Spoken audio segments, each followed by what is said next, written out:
What's going on, guys? Today's video I'd like to title maybe something along the lines of a poor man's shop, and I want to talk a little bit about finding value in nothing. By no means am I a rich man.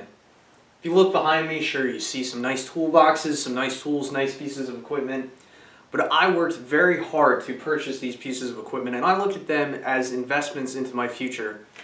Like the welders, I pick up side welding jobs every now and then, repairing friends and clients' pieces of equipment. I've repaired a dump truck, some mowing decks, stuff like that.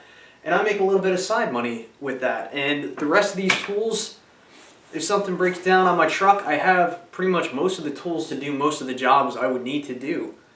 And that saves me in mechanics costs. And additionally, I'd like to eventually buy a house and start remodeling houses and stuff like that.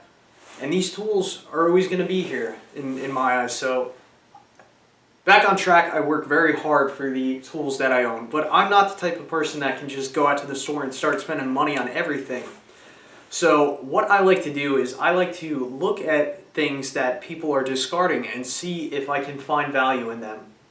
For example, a couple of months ago, I was doing a garbage cleanup and there was a piece of wood and there were a couple of steel casters on the bottom. Really nice, made in the USA, greasable casters. I have a video on this. And I pulled 4 casters off the bottom of the pallet, and like each caster was worth $50. So that's like a $200 score in casters. So that's just kind of the mindset you gotta have. I've kind of struggled with camera lighting in the past. Winter presents a lot of challenges to filmmakers because it's always dark out. In the past, I've had to rely on one simple light fixture. It's just got a little LED bulb, and I've also used this heat lamp to try and make video content in the garage when it's dark out, which has not been the best. At work, there were a couple of giant metal letters like you see on the outside of stores and buildings and stuff like that. Like if you see a Kohl's store, you know, the big Kohl's letters are normally illuminated at night, and we had a couple letters and they were getting tossed. And one of my buddies, one of my coworkers, turned the letters around and he saw these lights in there. And at first I thought, they're probably not worth anything, I can't do much with them. And then he looks at them a little bit closer and he's like, oh no way, these are 12-volt lighting. And so at that point I decided to salvage these lights. So these are just 12-volt lighting strands. They're 3-head LEDs. And what I've actually done with them, in conjunction with a 120-volt AC to 12-volt DC converter that I also robbed off those steel letters, is I've turned them into a shop light. I just took a piece of wood and I screwed on each little light head to it, and I had the converter right there, and it's wired to this little surge protector. So when I'm finished at the end of the day, I just turn off the surge protector and it shuts off this LED strip lighting. So for no cost whatsoever, I have this really efficient and really nice shop light.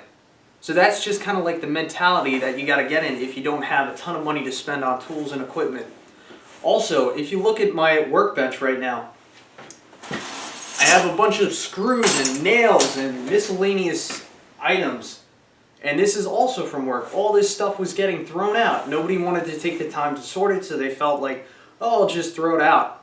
And I said, wait a minute, can I have that stuff? And they're like, sure. And to me, that's a huge benefit.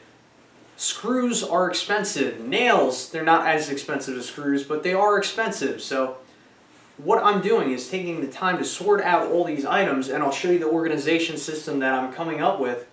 And down the road, when I need a special screw or a bunch of screws or special nails or something like that, I'll have plenty of them handy, hopefully.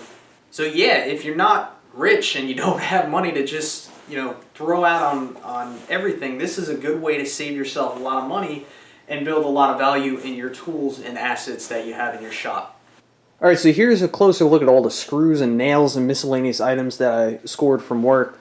So this is the unsorted pile, and from here I just sort them into nuts, washers, bolts, screws, and nails. And then after I sort out this main pile, then I'm going to go back to the nails and the screws, and I'm going to sort each pile, and I'm going to match up all the nails that match.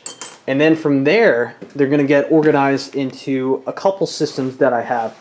Hardware storage can be very expensive. I got very lucky with this bolt bin. I scored it on eBay of all places, and I only paid like $5-10 for it with a bunch of little things in there. But if you were to look up the same box on Craigslist, you could easily be paying like $200 for this thing, which is absolutely ridiculous. So how I go about sorting my hardware is I go to Walmart and I buy these great value sandwich containers, which I use for my sandwiches as well. For I think 5 of these, it's only like $2.50 maybe. So for $2.50, you have a clear storage container that you can put hardware in, and then from there, you just label it. And this is how I'm starting to organize everything. And this is really a budget-friendly option of storing hardware. And then from there, I'm starting to store all my miscellaneous pieces of hardware and whatnot in milk crates because I can get these for free. Here's some other milk crates that I've decided to use as storage, which I really like them. I put little pieces of tape and I just label what I have in each box. And it's a really cheap and effective way of organizing miscellaneous stuff. So again, in this bin I have a bunch of different screws and nails. And then when we get into the finer pieces of hardware, oh, not that bin, I've dedicated a drawer in my toolbox.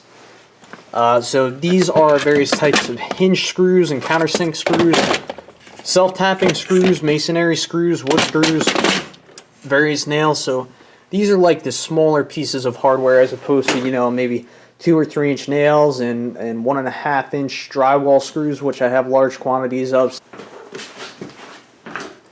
So hopefully I've shed some light on ways some of you can start to think and find value in what other people find to be garbage.